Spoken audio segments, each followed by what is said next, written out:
Hundreds of women in Edo State blocked major roads in Uromi, Ison North local government area on Wednesday, protesting against Fulani herdsmen. Hi, welcome to What's Happening. These are the top 10 stories now. At number 10, Amazon founder Jeff Bezos announced on Tuesday that he would be stepping down as the chief executive officer of the e-commerce empire. Bezos, the world's second richest man, made this known in a letter addressed to his employees. He announced that Andy Jassy, the head of Amazon's cloud computing unit, will take over as CEO in the third quarter of 2021, while he will become the executive chair of Amazon's board. The Amazon boss made over $90 billion in 2020, even as the COVID-19 pandemic hit billions of people, causing unprecedented losses. At number 9, US President Joe Biden has appointed Nigerian-born Enotitilayo Ebong as the acting director of the US Trade and Development Agency. The USTDA said in a statement that Ebong leads an agency that partners with the US private sector to develop sustainable infrastructure and foster economic growth in emerging economies, while supporting US jobs through the export of US goods and services. Ebong grew up in Lagos, Nigeria. Her father, Ime James Ebong, was a Nigerian civil servant who served as permanent secretary. At number 8, Benue State Governor Samuel Ortom has announced that the results of his samples tested for COVID-19 returned negative. The governor said this while addressing journalists at the new banquet hall of the government house in Makurdi on Wednesday. Ortom, who reportedly resumed office as well on Wednesday, thanked his deputy Benson Abonu and the people of Benue State for their support during his ailment. At number 7, the Federal Operation Units of the Nigerian Customs Service Zone B have seized smuggled goods worth over 40.5 million naira duty paid value. This was disclosed by the Kaduna State Comptroller Al-Bashir Hamisu on Wednesday. The seizures, which were made within the zone, include 484 parcels of Indian hemp, 373 bags of foreign rice, 45 kgs of vegetable oil, and 48 bales of second-hand clothing. Hamisu further emphasized that rice importation remains illegal and therefore the service will not compromise by allowing foreign rice into the country. He handed over the 484 parcels of Indian hemp to the Kaduna State Commander of NDLEA, Uche Ike. At number 6, the team of experts from the World Health Organization who are investigating the origin of the coronavirus visited a Chinese laboratory in Wuhan, China on Wednesday. The team went to the Wuhan Institute of Virology in the central Chinese city, where the virus was first detected.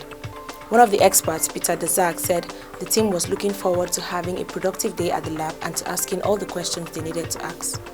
At number 5, Akwa Ibom State will pay 2 billion naira as compensation to property and crop owners on IBB Avenue, Uyo, who are affected by the flood control drainage project.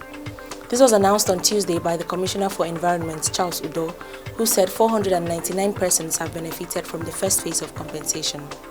He added that the next phase of payments would begin next week. The flood control drainage project was awarded to China Roads and Bridges Corporation after an international bidding process in May 2020. At number 4, the Federal Road Safety Corps Command in Bauchi State has arrested a commercial bus driver for violating COVID-19 protocols. The state sector commander of FRSC, Yusuf Abdullahi, said this in an interview on Wednesday. The driver of the commercial bus, name withheld, was fined 26,000 naira for not complying with the physical and social distancing protocols and other offences. Abdullahi listed the other offences as driver's license violation and vehicle license violation. He said the action taken against the bus driver would serve as a warning to others who overlook the compliance of COVID-19 protocols. At number 3, the Department of State Services has again warned against plans by some persons and groups to cause ethno-religious violence in some parts of the country. The DSS Public Relations Officer Peter Afunaya revealed this in a statement on Wednesday in Abuja. The service had on January 11th issued an alert of plans by some elements working with external forces to incite religious violence across the country. Afunaya said the latest development on the alert indicated desperate efforts by these groups to subvert public order. At number 2, Saudi Arabia has suspended entry from 20 countries, ranging from some neighboring states to the United States, in a bid to curb the spread of coronavirus infections. According to the official Saudi press agency, the temporary suspension was announced by the Interior Ministry and would be effective from 9 p.m. on Wednesday. The ban applies to neighboring countries like Egypt, the United Arab Emirates, Lebanon, and Turkey, but excludes Nigeria. The ministry also said Saudi citizens, as well as diplomats and health workers coming from those countries, will be allowed to enter the kingdom in accordance with the precautionary measures. Saudi Arabia has reported more than 368,000 coronavirus cases and nearly 6,400 deaths, the highest among Gulf Arab states. Finally, at number 1, hundreds of women in Edo State blocked major roads in Uromi, Isan North local government area on Wednesday, protesting against Fulani herdsmen.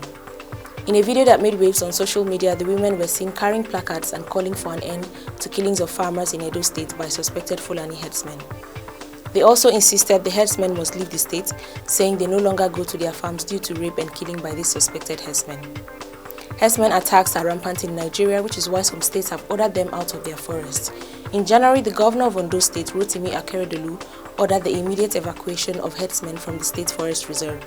But however, the presidency had said Akeredolu lacks the power to chase herdsmen from the state's forest reserve, as they are at will to settle wherever they want.